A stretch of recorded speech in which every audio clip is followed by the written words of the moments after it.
Today I will tell you a story about the tin soldiers. There were 25 tin soldiers once on a time. They were all brothers, for they had all been made out of one old spoon. They had muskets, and they all looked right in front of them. Their clothes were red and blue, and I tell you, they were a fine lot. The first words they ever heard as the lid was taken off their box were "Tin soldiers." A little boy had spoken the words, and he clapped his hands in joy. It was his birthday, and when he had looked at them, he put them on the table. All the tin soldiers were alike but one. There had not been enough tin to finish him, so he had only one leg.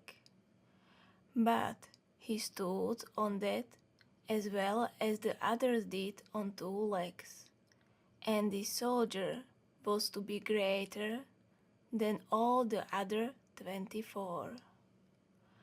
On the table were many toys besides the soldiers, and the best was a paper castle. If one looked in the windows, one could see the hall, and in front of it were some trees and a lake made of a bit of glass. Black swans swam on the lake. It was all very pretty, but the sweetest of all was a small lady who stood by the castle door. She was made of paper, but she had a dress of thin lace and a ribbon around her waist, and on the ribbon was a paper rose as big as her face. The little lady held her arms up, for she was a dancer, and she held one leg so high that the tin soldier could not see it at all, and he thought that she had but one leg. She would be just the wife for me, he thought. But she is too grand. She lives in a castle, and I have only a box, and so many of us live in the box. It really is no place for her. But he felt he must know her. He lay down behind the box and watched her all day. There she stood on one leg. She did not seem to get tired at all. At night, the toys began to have their fun. They played war, they gave balls, and paid visits. The nutcracker jumped up and down. The pencil ran about on a piece of paper, and they all made so much noise that the bird in its cage woke up and began to talk. The only ones who could not join the fun were the tin soldiers and the dancing lady. You know, the soldier with one leg was not in the box with his brothers, but was hid behind another box. The clock struck 12 and bounce. The lid flew off the box behind which was the soldier, and as true as I tell you, out of the box came a goblin. You see, it was a trick. "Tin soldier," said the goblin, "do not stare so at what does not concern you." The soldier did not seem to hear. "Just you wait until tomorrow," said the goblin. The next day, when the children came, the tin soldier was put in the window, and I do not know whether it was the goblin or the wind who caught him, but heels overhead the poor soldier fell from the third story to the street. The nurse and the little boy came down at once to look for him. If he had only cried out, "Here I am," they would have heard him, but he was too brave to cry. Then it began to rain, and soon the streets were full of water. Two boys came by, and one cried, "Oh, look, there's a tin soldier!" And they made a paper boat and sailed him down the gutter. Oh, dear, how high the waves were in that gutter!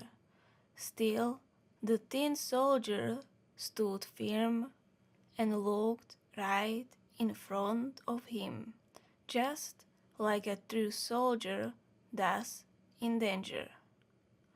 All at once, the boat went into a dark place. "Where am I going now?" thought he. "This is the goblin's fault. Ah, if the little lady was in the boat with me, I would not mind the dark." But just then a water rat jumped out in front of the boat. "Give me your passport," said he.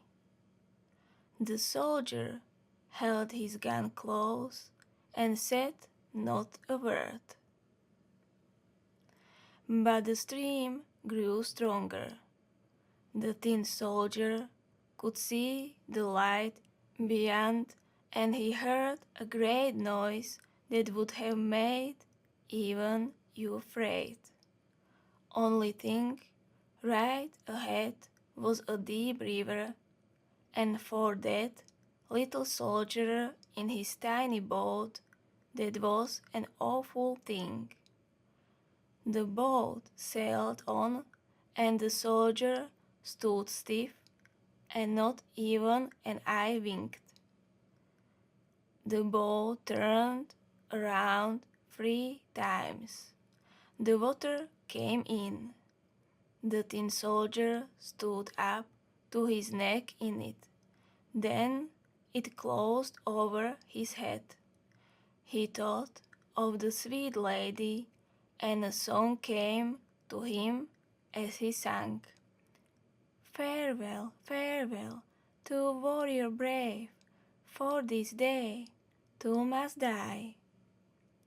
The boat broke in 2 parts, and just at that moment a great fish snapped the tin soldier. Well, it was dark in the fish's body, and it was small too. The tin soldier could only lie straight and not turn around.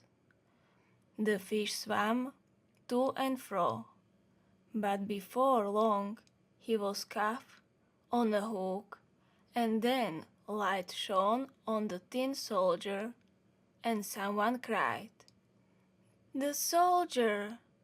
It was strange, but the cook at the little boy's house had bought the fish, and when she cut it open, she saw the soldier and took him to the room above to show to the children.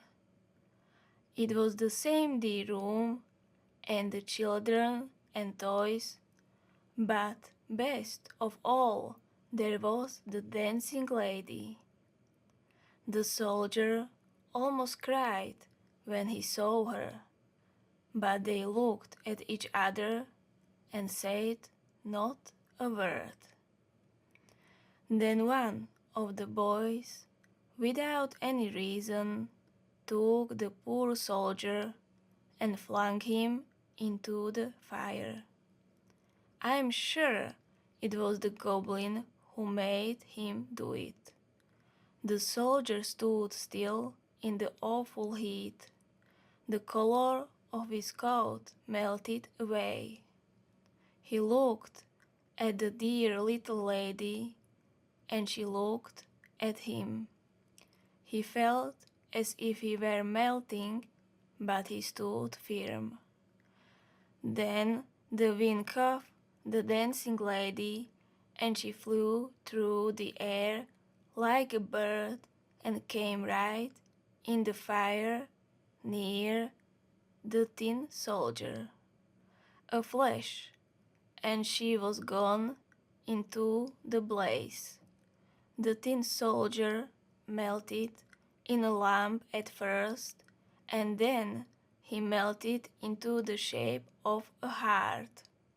The little lady was all gone, only the rose she had worn was left, and that was black as the coal.